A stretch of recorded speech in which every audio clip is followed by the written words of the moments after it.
Bonjour à tous, aujourd'hui on va parler de statuettes qui attirent l'argent. Alors je vous ai déjà parlé des différents objets qu'on trouve en Thaïlande qui sont censés apporter la bénédiction, la chance ou la richesse. Ça va être par exemple le cas du Unalom ou de la croix gammée, du poisson platapian jusqu'aux chiffres 8 et 9. Tous ces symboles sont très présents dans les commerces de Thaïlande et c'est aussi dans les commerces qu'on va très fréquemment trouver une statuette qui représente une femme qu'on appelle Nang Quac. Alors cette statuette, elle représente donc une dame qui est en position assise ou à genoux, voilà le plus souvent comme ça, avec la main levée, et cette statuette est là pour attirer les clients et pour amener la richesse dans le commerce. Son nom Nang Quac signifie la dame qui vous attire. Voilà, elle fait signe avec la main pour attirer les clients dans la boutique. Ce mot Nang qui signifie dame ou demoiselle, on le retrouve par exemple dans le nom du quartier de Nang Linh Chi à Bangkok. Et Quac, donc c'est ce signe pour faire venir les gens. Alors on ne connaît pas de représentation de Nang Quac sous cette forme avant le XXe siècle. Son origine reste assez mystérieuse, elle est au carrefour de plusieurs influences qu'on va décrypter. La première influence est locale, on trouve dans les traditions thaï un culte rendu à une déesse qui s'appelle Me Posop, qui est la déesse du riz et des rizières. Les cultivateurs lui rendent un culte et ils vont faire des offrandes au moment des semailles, mais tout au long de la maturité du riz jusqu'au moment des récoltes. Ces cultivateurs voient un lien entre la grossesse annuelle de Me Posop et le moment où la rizière va porter ses fruits.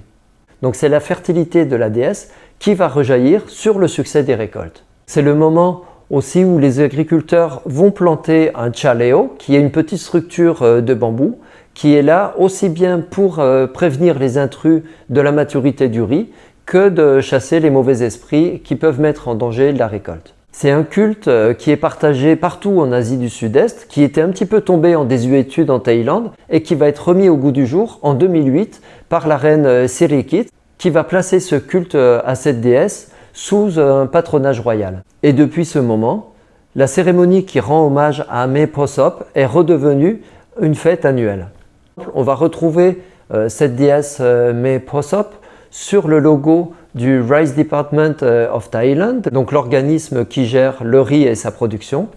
Et c'est une situation assez ironique puisque c'est certainement cette institution qui est à l'origine de l'affaiblissement de son culte. Depuis les années 50, la révolution verte initiée par le gouvernement et propulsée par l'utilisation massive d'intrants chimiques va permettre une production excédentaire à la Thaïlande et mettre les producteurs de riz un petit peu à l'abri des aléas.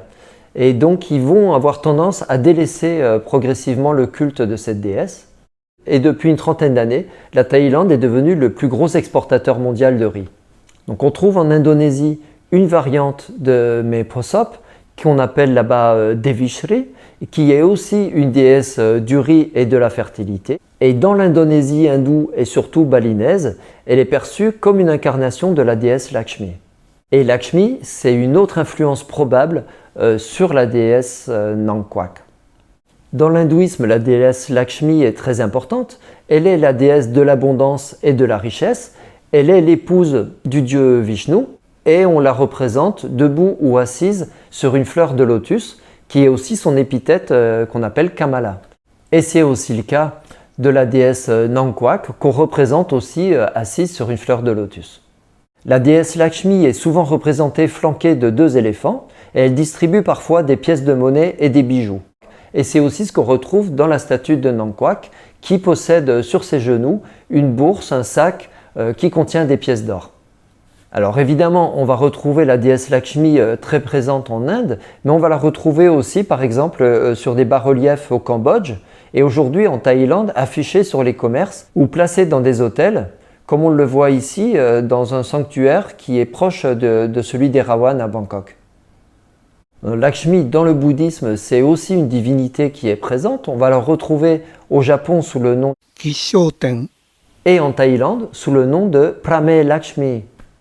En Inde, au moins depuis le 19e siècle, la déesse Lakshmi est représentée portant un sari de couleur rouge ou vert, rehaussé de dorure.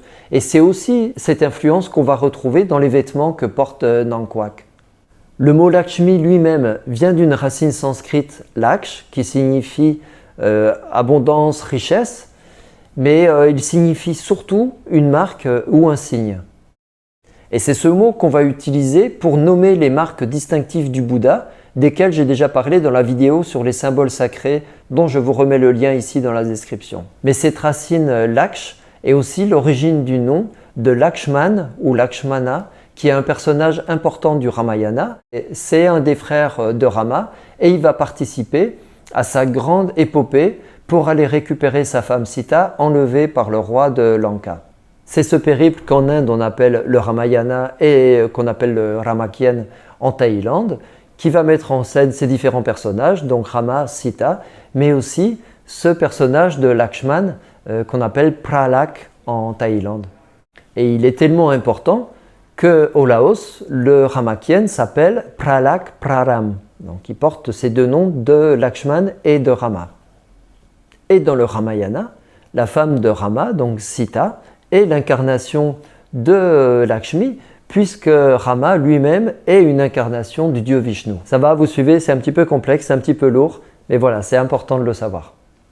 Donc une influence locale à travers la déesse Meprosop, une influence indienne et hindoue à travers la déesse Lakshmi, et on va encore avoir une autre influence indienne qui va se répercuter sur ce personnage de Nangkwak. Et cette influence vient de Subhavadi, c'est la fille d'un marchand brahmane qui s'est converti au bouddhisme, et elle va être bénie par un arahant, un moine qui a atteint les derniers échelons de la sagesse. Et c'est cette bénédiction qui va lui permettre d'attirer les clients et d'apporter la fortune à sa famille et à elle-même. Et c'est exactement le rôle que joue Nangkwak en Thaïlande, attirer les clients pour apporter la fortune sur le commerce. Je vous disais, cette statuette, elle est omniprésente dans les commerces de Thaïlande. On va la retrouver sous forme de statuette, mais pas seulement. On peut la voir imprimée sur des tissus, sur du papier, et on peut la porter sur soi sous forme d'amulette. Des moines se sont spécialisés dans sa réalisation qui obéit à un rituel strict, tant dans les éléments qui entrent dans sa fabrication, dans son installation, que dans les prières qui lui sont récitées. On doit lui offrir 5 bâtons d'encens, une boisson rouge qu'on voit très souvent en Thaïlande sur laquelle je reviendrai un jour, des fleurs de jasmin, tout en récitant le Kata Nangkwak qui est la prière dédiée à cette déesse.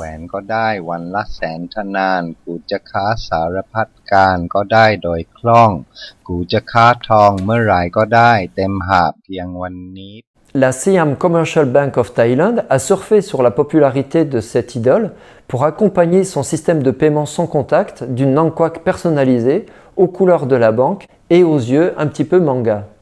Nangkwak est toujours décrite comme une jeune femme très jolie d'apparence, mais c'est une notion subjective et on va voir qu'elle va prendre des formes assez différentes. C'est comme ça qu'un moine très important qui s'appelle Kruba Ariyachat va fabriquer une forme de Nongkwak qui porte le nom spécifique de Nongkwak Wan, qui signifie Nongkwak grassouillette, et il la représente avec un visage et un corps rond, voire obèse, qui renoue avec l'association qu'on trouve souvent en Asie entre prospérité et embonpoint.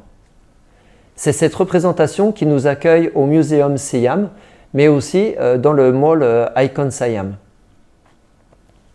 Donc voilà, on peut la représenter sous une forme plus ou moins gracile, jusqu'à une forme plus ou moins obèse.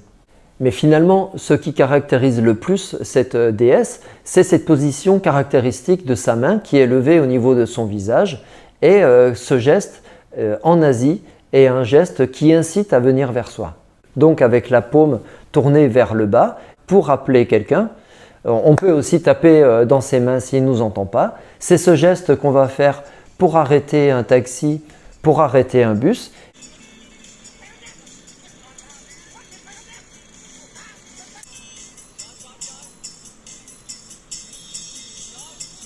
Mais on ne le fait jamais à l'occidental avec la paume tournée vers le haut et encore moins avec le doigt en crochet comme ça. Ça peut être très mal perçu en Asie, voire perçu comme étant insultant. Et cette façon de faire, on va la retrouver dans toute l'Asie, au moins jusqu'au Japon. Alors ça serait intéressant de superposer des cartes que j'ai pas, avec ce geste de faire venir vers soi avec la paume tournée vers le bas et non vers le haut. Je pense qu'il y a une corrélation avec cette façon de couper de laquelle je vous parlais dans la vidéo sur le somtam, où on pousse vers l'extérieur plutôt que tirer vers soi. Donc je pense qu'il y a quelque chose qui se juxtapose ici. Et ce geste de Nankwak avec sa main comme ça, c'est le geste qu'on va retrouver chez le chat japonais qu'on appelle le Maneki-neko, qui joue au Japon exactement le même rôle que la déesse Nankwak en Thaïlande. On suppose même que cette posture caractéristique de sa main est une influence directe du chat Maneki-neko japonais apporté par les entrepreneurs au cours du XXe siècle en Thaïlande. Et les Thaïs, voyant le succès entrepreneurial de ces Japonais, ont copié ce geste et l'ont intégré sur cette déesse qui, on l'a vu, a des racines très anciennes en Thaïlande. Alors ce chat Maneki-neko a eu un succès international, mais il est parfois mal compris puisque le geste qu'il fait avec sa patte, en Occident, il est perçu comme un signe d'adieu. Voilà, c'est la façon qu'on a de dire au revoir. Donc il y a eu un malentendu qui a fonctionné à un moment. Je pense qu'aujourd'hui, l'immense majorité des gens ont compris ce geste, que ce geste faisait venir les gens et ne les chassait pas en leur faisant bye-bye. Mais on a eu des représentations de chats Maneki-neko aux États-Unis avec la paume tournée vers le haut pour appeler les gens et pour éviter cette confusion.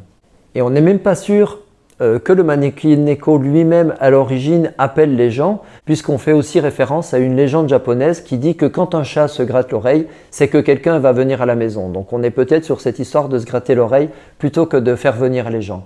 Donc l'histoire du Maneki-neko en lui-même mériterait une vidéo que je ferai certainement pas.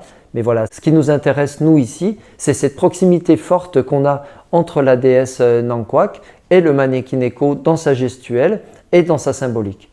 Au point qu'on les voit parfois côte à côte dans les commerces, mais de plus en plus souvent, le chat japonais va remplacer purement et simplement la traditionnelle Nankwak siamoise, et ça va peut-être être encore plus le cas chez les Thaïs qui sont d'origine chinoise.